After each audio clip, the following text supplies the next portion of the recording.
வணக்கம் நண்பர்களே. 2/11/2025க்கான current affairs பார்க்க போகிறோம். இப்போ இதுக்கு முன்னாடி பார்த்தீங்கன்னா, ஒவ்வொரு நாளுமே நான் போட்டுட்டு வந்துட்டுருக்கேன். ஒரு 2 நாள், ஒரு நாள் முன்ன பின்ன போயிட்டுருக்கோம். நீங்கள் கண்டினியூவாக ஃபாலோ பண்ணிங்கன்னா உங்களுக்கு கண்டிப்பாக தெரியும். அதுக்கு முன்னாடி என்னோடய சேனலை நீங்கள் சப்ஸ்கிரைப் பண்ணாமல் இருந்தால் சப்ஸ்கிரைப் பண்ணிங்க. வாங்க இப்போ நம்ம கரண்ட் அஃபேர்ஸ்குள்ளே போகலாம். இப்போ ஃபஸ்ட்டு பார்த்தீங்கன்னா, உலகின் மிகப்பெரிய அருங்காட்சியகம் எகிப்தின் கெய்ரோவில் அமைக்கப்பட்டுள்ளது. இது சுமார் பார்த்தீங்கன்னா 20 ஆண்டுகளாக கட்டப்பட்டது. இங்கே 50,000த்துக்கு மேற்பட்ட பொருட்கள் வச்சுருக்காங்க. சரிங்களா? 50,000த்திற்கு மேற்பட்ட பொருட்கள் வந்து இங்கே காட்சிக்கு வச்சுருக்காங்க. இது 20 ஆண்டுகளாக என்ன பண்ண கட்டிட்டு வந்தாங்க. உலகின் மிகப்பெரிய அருங்காட்சியகம் இதுதான். அதுக்கடுத்து பாருங்கள், மாலத்தீவில் பார்த்தீங்கன்னா இப்போ ஒரு சட்டம் ஒன்று கொண்டு வந்துருக்காங்க. 18 வயதிற்கு உட்பட்ட நபர்கள் புகைப்பிடிக்க அல்லது புகையிலை பயன்படுத்த தடை விதிக்கப்பட்டுள்ளது. 2007 ஜனவரி 1க்கு அப்புறம் நீங்கள் பிறந்திருந்தா அவங்களாம் என்ன பண்ணக்கூடாது, புகையிலையை பயன்படுத்தக்கூடாது அப்படின்னு சொல்லிட்டு சட்டம் கொண்டு வந்துருக்காங்க. இது மட்டும் இல்லாமல் காமனாக எல்லாருக்குலாம் சொல்லியிருக்காங்க. பார்த்தீங்கன்னா எலக்ட்ரானிக் சிகரெட் மற்றும் வேப்பிங் மெத்தடில் நீங்கள் இந்த புகையிலைகளை பயன்படுத்தக்கூடாது. யாராக இருந்தாலும் சரி, அந்த வயது வித்தியாசம் கிடையாது. அது சட்டம் கொண்டு வந்துட்டாங்க. அதுக்கடுத்து பாருங்கள், மாமன்னன் ராஜராஜ சோழனுடைய சதய விழா, அதாவது 1040வது சதய விழா கொண்டு வந்தாங்க. இவர் பிறந்த தினமான ஐப்பசி விண்மீன், சரிங்களா, அவர் அன்றைக்கி தான் வந்து முடிசூட்டி கொண்டார். அதனால் வந்து அந்த தினத்தை வந்து கொண்டாடியிருக்காங்க. ஒரு கப்பல் திறன், கலைத்திறன் மற்றும் பாசன முறைகள் போன்றவற்றில் சிறந்து விளங்கினார். அதுக்கடுத்து பார்க்கலாம், யுனெஸ்கோவின் படைப்பாற்றல் நகரங்கள். இந்தியாவின் உத்தரப்பிரதேச மாநிலத்தின் தலைநகரான லக்னோ படைப்பாற்றலுக்கான நகரங்களில் அதன் சமையல் பாரம்பரியத்திற்காக இடம்பெற்றுள்ளது. சரிங்களா? மொத்தம் பார்த்தீங்கன்னா கிட்டத்தட்ட ஒரு 400க்கும் மேற்பட்ட நகரங்களை இது பண்ணாங்க. 100க்கும் மேற்பட்ட நகரங்களை அறிவிச்சிருக்காங்க. இதில் நமக்கு தேவையான பாயிண்ட் பார்த்திங்கன்னா, யுனெஸ்கோ படைப்பாற்றல் நகரங்களில் சமையலுக்காக நம்ம வந்து உத்தரப்பிரதேசோட தலைநகர் லக்னோ வந்து இடம்பெற்றிருக்கிறது. அடுத்து நம்ம பார்க்கக்கூடியது பார்த்திங்கன்னா தமிழ்நாடு தினம். சரிங்களா? தமிழ்நாடு தினம்ன்றது ஒரு விவாத பொருளாகவே இருக்குது. நம்ம அது டீட்டெயிலாக நம்ம பார்த்துடலாம். தமிழ்நாடு தினம் பார்த்திங்கன்னா 1956 நவம்பர் 1ன்னு சொல்லிட்டு கடந்த ஆட்சியில் இருந்தவங்க தமிழ்நாடு தினமாக கொண்டாடினாங்க. ஏன்னு பார்த்தீங்கன்னா, சென்னை மாநிலம் வந்து உருவானுச்சு. சென்னை ப்ராவின்ஸ்னு சொல்லிட்டு தமிழ்நாடு உருவான இது காலகட்டம், அது உருவாக்கின காலகட்டம். இது பார்த்திங்கன்னா எல்லையின் அடிப்படையில் என்ன பண்ணாங்க, பிரிக்கப்பட்டது. சரியா? இப்போ 1956 நவம்பர் 1 தான் வந்து நம்ம மாநிலம் வந்து உருவானது. இப்போ மாநிலம் உருவாச்சு. அதுக்கு முன்னாடியே பார்த்தீங்கன்னா மொழிவாரி மாநிலம் பிரிக்க வேணும்னு சொல்லிட்டு என்ன பண்ணுறாங்க, நிறைய கோரிக்கைகள் வந்திருக்கும். உதாரணம் சொல்லப்போனால் பட்டாபி சீதாராமையாவே அவரே வந்து சொல்லியிருப்பார். அந்த குழுலாம் அவர் தொடங்கியிருப்பாங்க. அந்த குழுவில் கூட அவர் வலியுறுத்தியிருப்பார். அவர் ஒரு பெரிய ஒரு சுதந்திர போராட்ட வீரர். அவர் தியாகி. அப்படியாப்பட்ட நபரே பார்த்திங்கன்னா ஆந்திரா வந்து மொழிவாரி அடிப்படையில் பிரிக்கணும் அப்படின்னு சொல்லியிருப்பார். சரிங்களா? அப்படி இருக்கும்போது பார்த்திங்கன்னா தமிழ் பேசக்கூடிய மக்கள் அதிகமாக இருக்கக்கூடிய தமிழ்நாட்டில் தமிழ்நாடு வேணும்னு சொல்லிட்டு கோரிக்கையே வைப்பாங்க. இது பார்த்திங்கன்னா காங்கிரஸ் கட்சியை சார்ந்த சங்கர்லிங்கனார் வைப்பார். அவர் பார்த்திங்கன்னா ஒரு உண்ணாவிரதம் இருப்பார். இதுக்கு முன்னாடி பார்த்திங்கன்னா நிறைய பேர் சொல்லியிருப்பாங்க. அதில் மாப்போ சிவஞானம் அவர்களும் வலியுறுத்தியிருப்பார். நிறைய போராட்டங்கள் நடத்தியிருப்பார். நிறைய மீட்டிங் நடத்தியிருப்பார். உடனே நடத்தியிருப்பார். நிறைய விஷயங்கள்லாம் செஞ்சுருப்பார். இந்த மொழிவாரி மாநிலம் அறிவித்த உடனே செஞ்சுருப்பார். சரிங்களா? இப்போ இதில் காங்கிரஸ் கட்சி மட்டுமா இல்லை, திராவிட முன்னேற்ற கழகமாக இல்லை, கம்யூனிஸ்ட் கட்சியும் பங்கு இருக்குது, சோசியலிஸ்ட்டுன்னு ஒரு கட்சி இருந்துச்சு, அவங்களும் பங்கு இருக்குது. இப்படி பல்வேறு தரப்பட்ட மக்களுடைய பங்கு இருக்குது, தியாகிகளுடைய பங்கு இருக்கிறது, மாப்போ சிவஞானம் அவர்களுடைய பங்கு இருக்கிறது. இன்னும் நிறைய பேர் வந்து இதில் வந்து பங்காற்றிருப்பாங்க. சீபா ஆதித்யநாத் இவங்களாம் வந்து நிறைய இது பண்ணிகிட்டு இருப்பாங்க. சரிங்களா? பர்டிகுலராக எல்லாமே சொல்லியிருப்பாங்க.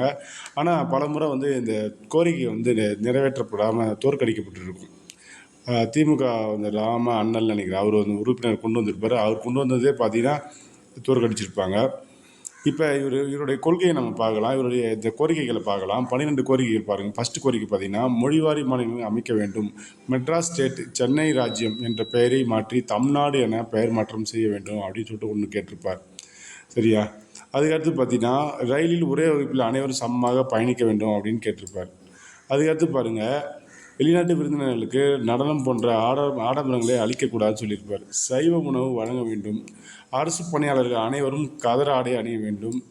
அரசியல் தலைவர்கள் சாதாரண மக்களைப் போல் எளிமையாக வாழ வேண்டும். ஆடம்பர செலவுகளை செய்யக்கூடாது. தேர்தல் முறையில் மாற்றம் வேண்டும். மாணவர்களுக்கு தொழிற்கல்வி வழங்கப்பட வேண்டும். நாடு முழுவதும் மதுவிலக்கு கொண்டு வர வேண்டும். விவசாயிகளுக்கு விளைச்சலில் 60% மானியம் கொடுக்க வேண்டும். மத்திய அரசு இந்தியை மட்டுமே அலுவல் மொழியாக என்ன பண்ணக்கூடாது, பயன்படுத்தக்கூடாது. பொது இடங்களில் ஆபாசமாக நடந்து கொள்ள தடுக்க வேண்டும். இப்போ அதெல்லாம் அந்த காலகட்டத்திலே இருந்தது தான் பார்த்துங்க. அவர் எந்த அளவுக்கு ஒரு முற்போக்காக யோசிச்சிருக்காரு. இப்போ இந்த காலகட்டத்தில் ரொம்ப அவசியமான ஒரு விஷயமா இருக்குது. அப்போவே அவர் சொல்லியிருக்காரு சரிங்களா. இப்போ இவருடைய சொந்த ஊர் நம்ம பார்த்தோன்னா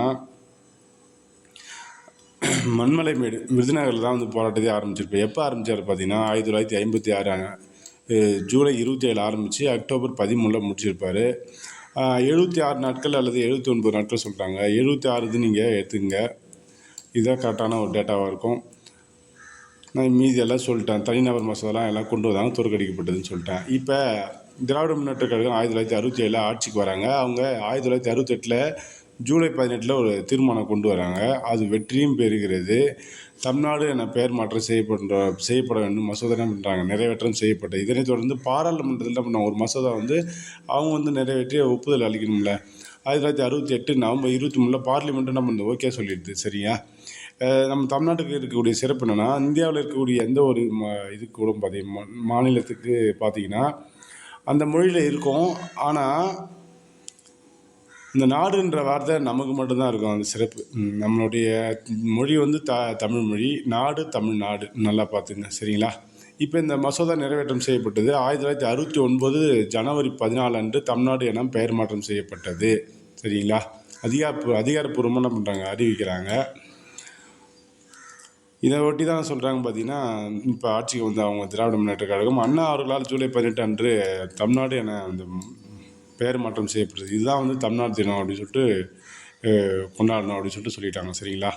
இதுக்கு முன்னர் இருந்த அரசு 1956 நவம்பர் 1 கொண்டாடினாங்க. சரி, எது எப்படியோ நம்ம இந்த விஷயத்தை நம்ம டீட்டெயிலாக தெரிஞ்சுக்கிட்டோம். எல்லாமே நம்மளுடைய எண்ணங்கள் சிந்தனைகள் தான். அதுக்கடுத்து இன்னொரு விஷயம் சொல்ல வந்துட்டேன். ஆசியான் ப்ளஸ்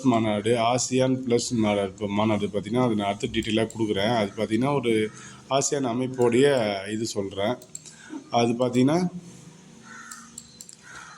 மலேசியா கோலாலம்பூரில் அதோடைய மாநாடு நடந்துச்சு. அதோடைய முக்கியமான நோக்கம் என்னென்னு பார்த்தீங்கன்னா, அமெரிக்கா வந்து சொல்லியிருப்பாங்க இந்த தென்சீன கடல் பகுதியில் வந்து சீனாவுடைய ஆதிக்கத்தை குறைக்கணும். முதல்ல இந்த கடல் பகுதியில் சீனாவுடைய ஆதிக்கத்தை குறைக்கணும் அப்படின்னு சொல்லியிருப்பாங்க.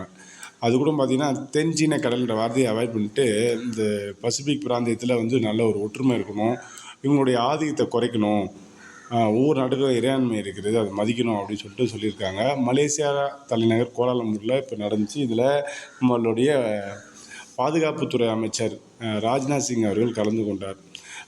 சரி நண்பர்களே, இந்த பிடிஎஃப் வந்து டெலகிராம் கொடுக்குறேன், நீங்கள் டவுன்லோட் பண்ணி பார்த்துக்குங்க. தேங்க்யூ.